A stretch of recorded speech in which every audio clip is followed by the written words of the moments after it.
Welcome students, DElEd second semester के first paper में आपका स्वागत है। आज का टॉपिक है बौद्धकालीन शिक्षा। तो चलिए बौद्धकालीन शिक्षा प्रारंभ करते हैं। तो बौद्धकालीन शिक्षा प्रणाली जो है वो वैदिक कालीन शिक्षा प्रणाली का ही कोई परिवर्तित रूप है।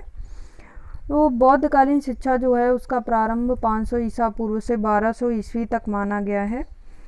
अब बौद्धकालीन शिक्षा जो है वो वैदिक कालीन शिक्षा के परिवर्तन से ही उत्पन्न हुई है, इसलिए यहाँ से समझ सकते हैं कि शिक्षा कैसी प्रक्रिया है। शिक्षा एक परिवर्तनशील सामाजिक प्रक्रिया है जिसमें लगातार समय और स्थान के साथ साथ परिवर्तन होता रहता है। समय के साथ चलने पर वैदिक कालीन शिक्षा में जो भी परिवर्तनशीलता महसूस हुई या परिवर्तन के लायक जो भी तत्व महसूस हुए, उन्हें एक नई शिक्षा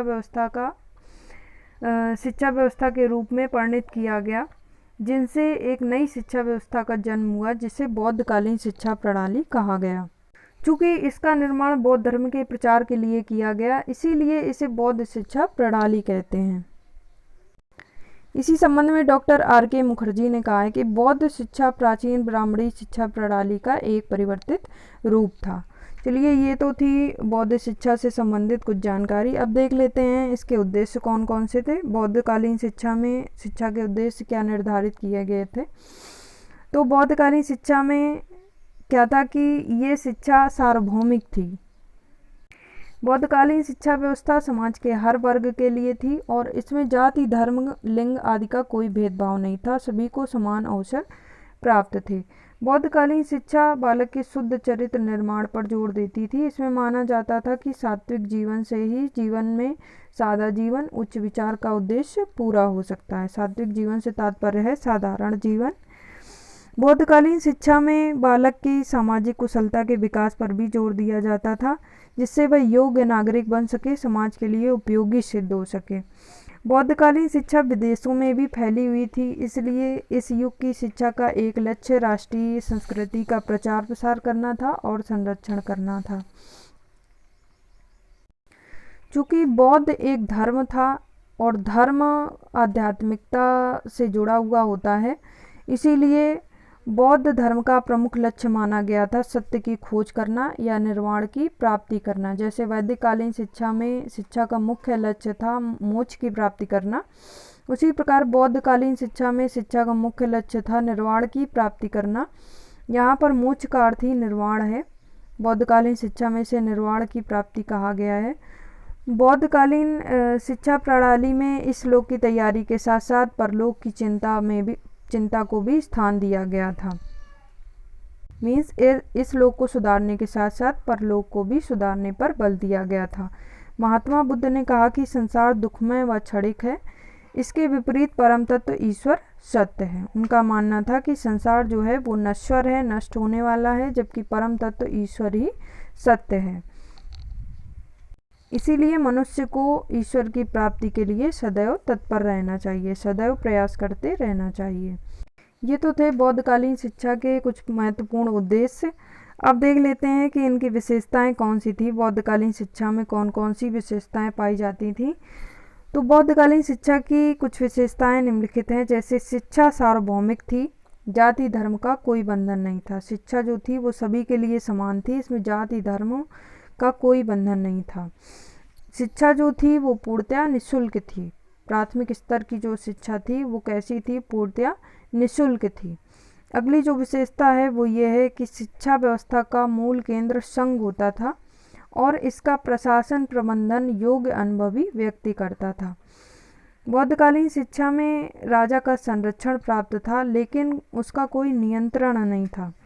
संघ के नियम या कानून में राज्य का या राजा का कोई हस्तक्षेप नहीं होता था।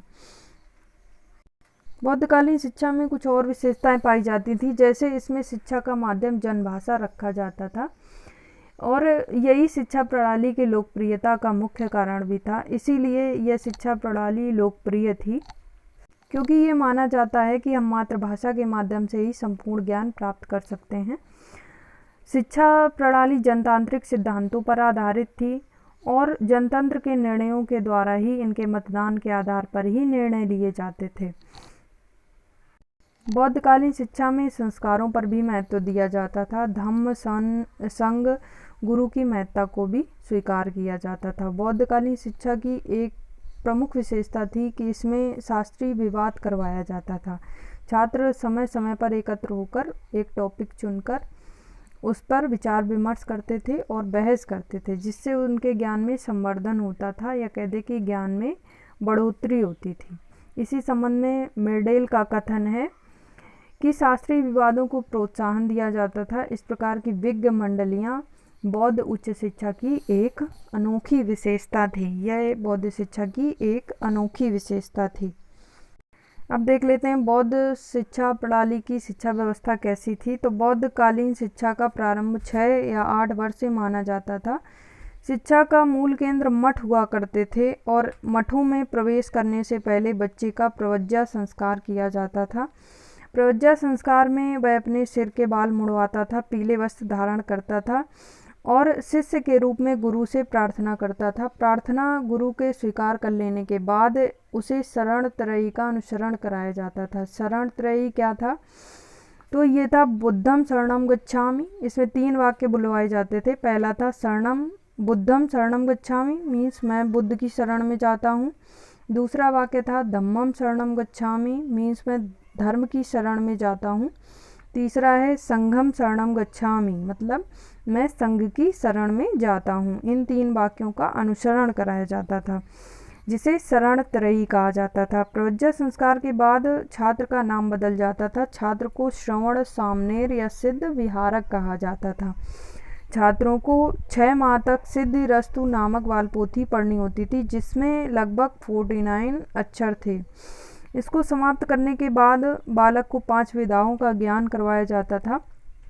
ये 5 विधाएं कौन सी थीं? इसमें पहली थी शब्द विद्या, दूसरी थी शिल्प स्थान विद्या, तीसरी थी चिकित्सा विद्या और चौथी थी अध्यात्म विद्या और 5वीं थी हेतु विद्या। प्राथमिक शिक्षा व्यवस्था या कहते हैं कि प्राथमिक स्तर 12 वर्ष तक चलता था। 12 वर्ष के बाद 20 वर्ष की आयु में उपसंपदा संस्कार होता था। उपसंपदा संस्कार के बाद कुछ छात्र गृहस्थ आश्रम अपना लेते थे, अपने घरों को वापस चले जाते थे, लेकिन कुछ छात्र आगे शिक्षण कार्य आरंभ रखना चाहते थे, शुरू रखना चाहते थे। इसलिए उन्हें 9 भिक्षु 10 नियमों के पालन का संकल्प लेना पड़ता था। वो संकल्प कौन सा था? उसमें 10 नियम कौन कौन से थे? तो इसके 10 नियम थे: जीव हत्या न करना, चोरी न करना, शुद्ध रहना, असत्य न बोलना, मादक पदार्थों का प्रयोग न करना, मीन्स किसी नशीले पदार्थों का प्रयोग नहीं करना, समय पर भोजन करना, नृत्य संगीत तमाशा से दूर रहना, श्रृंगार की वस्तुओं का प्रयोग न करना, भूमि शयन करना, मीन्स भूमि पर विश्राम करना, स्वर्ण चांदी दान न लेना, मीन्स किसी भी कीमती वस्तु का दान न लेना।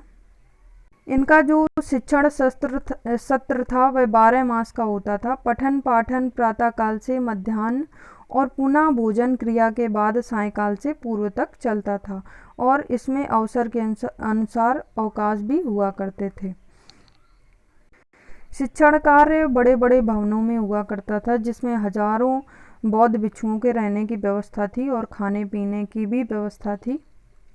बौद्धकालीन शिक्षा के उत्तरार्ध में सामान्य मठों को सामान्य विद्यालयों की तरह परिवर्तित किया गया था, जिसमें विद्यार्थी अपने घर पर रहकर शिक्षा प्राप्त कर सकते थे।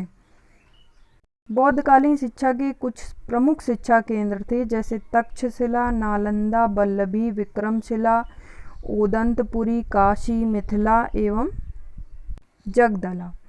मठों या शिक्षा संस्थाओं में योग्यता अनुसार छात्रों को अलग अलग कक्षाओं में रखा जाता था। सबसे छोटी कक्षा में छात्र सुतंत्र की पुनरावृत्ति करते थे। अगली कक्षा विनय के लिए होती थी। छात्र परस्पर तर्क वितर्क करके निपुणता हासिल करते थे। इस शिक्षा प्रणाली का पाठ्यक्रम जो था वो सैद्धांतिक भी था और व्यवहारिक भी था।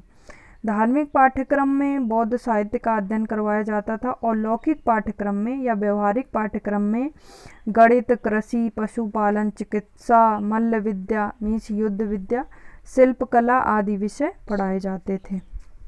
इसमें सामान्य व्यवसायों की भी शिक्षा दी जाती थी, जैसे कताई बुनाई, सिलाई, शिल्प, निर्माण कला आदि की शिक्षा दी जाती थी।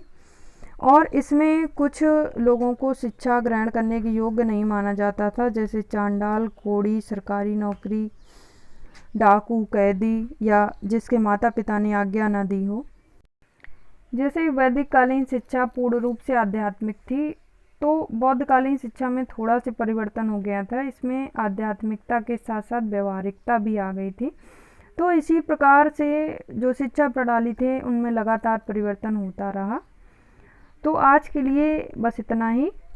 अगले वीडियो में मिलेंगे कुछ नई चीज़ों के साथ। तब तक के लिए धन्यवाद।